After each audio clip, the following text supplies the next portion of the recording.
அப்புறம் ரோஸும் ஜாக்கும் பேசிக் கொண்டிருந்தார்கள். அவர்களுக்கு தொந்தரவு செய்கிற மாதிரி எதுவும் நடக்கவில்லை. அவர்கள் 2 பேரும் ஜாலியாக கடற்கரையை சுற்றி பார்த்துவிட்டு கடல் நீர் அவர்கள் மேல் படும்படி கடற்கரையில் படுத்துக்கொண்டு கடலை ரசித்தார்கள். அவர்கள் மனம் மிகவும் மகிழ்ச்சியாக இருந்தன.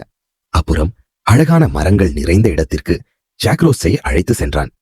அங்கு அவர்கள் மகிழ்ச்சியாக இருந்த தருணத்தை அதிகமாக புகைப்படத்தை எடுத்துக் கொண்டனர். பிரான்சிஸ் ஒலிவியாக்கு ஏதாவது கிஃப்ட் வாங்கி தரலாம் என்று ஜாக்கை அழைத்து சென்றான்.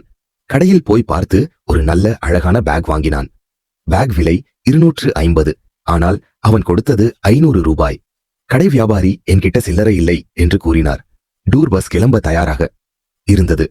பிரான்சிஸ் ஜாக் கிட்ட, நீ ஒரு பேக் வாங்கிக்கோடா, வாங்கி ரோஸ் கிட்ட கொடுடா என்று சொல்லி ஒரு பேக் வாங்கி தந்தான். ஜாக்கும் அதை வாங்கிக் கொண்டான். அப்புறம் 2 பேரும் பேக் எடுத்துட்டு போய் தரலாம் என்று சென்றார்கள். அதை பிரான்சிஸ் ஒலிவியா கிட்ட கொடுத்தான். ஜாக் ரோஸ் கிட்ட கொடுத்த போதுதான் தெரிய வந்தது, அவன் வாங்கிய பேக் கலரும் ரோஸ் போட்டிருந்த டிரெஸ் கலரும் ஒரே மாதிரியாக இருந்தது. அதை பார்த்த ரோஸ் வெட்கத்தில் மூழ்கினாள்.